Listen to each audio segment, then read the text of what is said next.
নমস্কার বন্ধুরা, সবাই কেমন আছেন? আশা করি সবাই ভালো আছেন। তো আজকে রান্না করব হচ্ছে চিচিঙ্গা ভাজি করব। দুপুরের জন্য রান্নাবান্না সব জোগাড় করে নিয়েছি। তো এখানে চিচিঙ্গাগুলোকেও কেটে নিয়েছি, সাথে চিংড়ি মাছ। তো চিংড়ি মাছ দিয়ে একটা জিনিস রান্না করা হবে, সেটা হচ্ছে গাড়ি কচু। তো গাড়ি কচু তরকারি খেতে কিন্তু চিংড়ি মাছ দিয়ে দারুণ লাগে। এখানে কিন্তু আমি চিচিঙ্গা ভাজিটা বসিয়ে দিয়েছি, সাথে দিয়েছি হচ্ছে শুকনো মরিচ, তার সাথে সরিষা ফোড়ন। তো সরিষা ফোড়ন দিয়ে বেশিরভাগই করি আমরা চিচিঙ্গা ভাজিটা, অনেকে পেঁয়াজ দিয়ে করে। তো পেঁয়াজ দিয়ে করি না, ডিম দিয়ে খেতেও কিন্তু ভালো লাগে। তো মাছের ডিম দিয়েও ভালো লাগে খেতে। এখন দিয়ে দিলাম লবণ।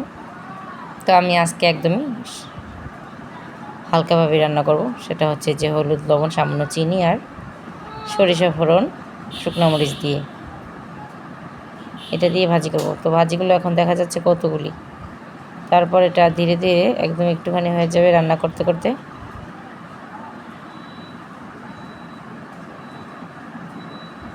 তো এদিকে আমি একটু ঢাকা দিয়ে দিব।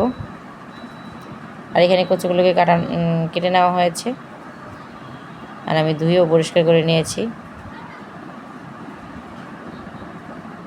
এদিকে কড়াই বসিয়ে দিয়েছি, কড়াইয়ের মধ্যে দিয়ে দিয়েছি তেল, আর এখন দিলাম জিরে ফোড়ন।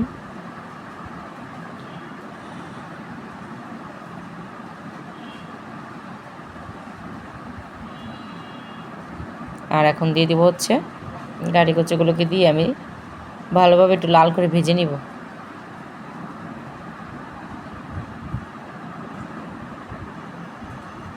তো কচু টাইপের রান্নাগুলোর মধ্যে চিংড়ি মাছ দিলে ভালো লাগে খেতে। একটু হলুদ আর একটু লবণ দিব, দিয়ে তরকারিটাকে একদম লাল লাল করে ভেজে নিব।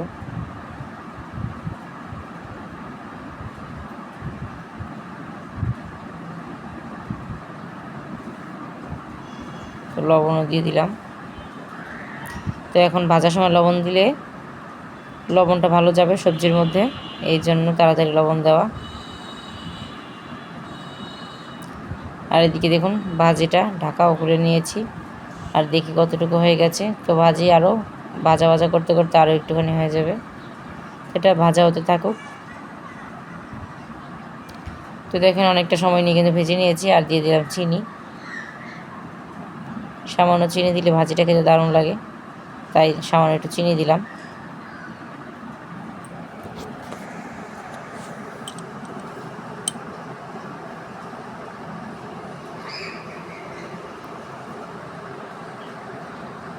কচুগুলো লাল করে ভাজা হয়ে গেছে, এখন আমি দিয়ে দিব যে বেছে রাখা ছোট চিংড়ি মাছগুলোকে।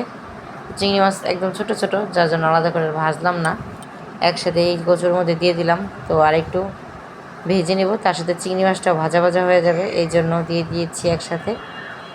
আর এতে চিংড়ি মাছটা অতিরিক্ত ভাজাও হয় না, সুন্দর হয়।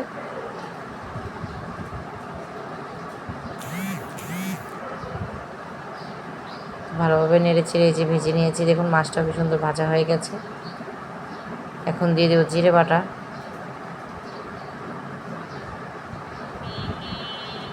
তো জিরে বাটা দিয়েও ভেজে নেবো, যাতে জিরে বাটার কোনো কাঁচা গন্ধ না থাকে।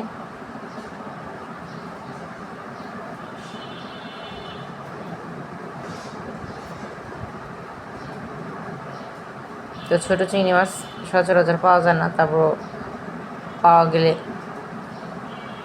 আর নানান ধরনের তরকারি রান্না করলে তার মধ্যে একটুখানি চিংড়ি মাছ দিলে কিন্তু স্বাদটা অন্যরকম হয়, আর খেতেও ভালো লাগে। তো কাঁচামরিচ দিয়ে দিয়েছি, আর দিলাম হচ্ছে হলুদের গুঁড়ো, সামান্য পরিমাণে মরিচের গুঁড়ো দিয়েছি, আর দিলাম জল দিয়ে এখন মশলাটাকে কষিয়ে নেব ভালোভাবে।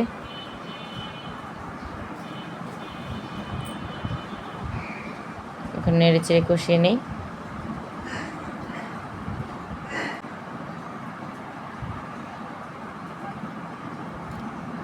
তরকারিটাও সুন্দর করে এই যে কষিয়ে নিলাম, আর দিয়ে দিলাম হচ্ছে চিনি, সামান্য পরিমাণে চিনি দিলাম। কষানোর মধ্যে চিনি দিলে চিনি দেওয়াতে একটু কালারটা সুন্দর আসে, তার সাথে কিন্তু খেতেও ভালো লাগে। এদিকে আমার ভাজিটা তো হয়ে গেছে, দেখুন কতটুকু হয়ে গেছে, কতখানি ভাজি। তো এখন নামিয়ে নেব থালার মধ্যে, নামিয়ে নিয়েছি।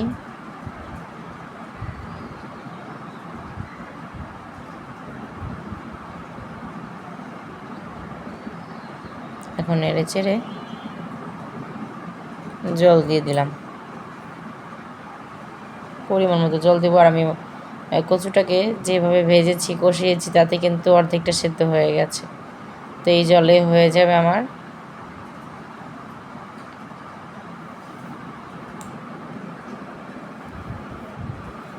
তো ঝোলটা তো ফুটে উঠেছে, আর নামিয়ে নিয়েছি আমি, রান্না হয়ে গেছে। আর ধনিয়া পাতা ছিল না, ধনিয়া পাতা থাকলে ধনিয়া পাতা দিবেন, খেতে কিন্তু দারুণ লাগবে।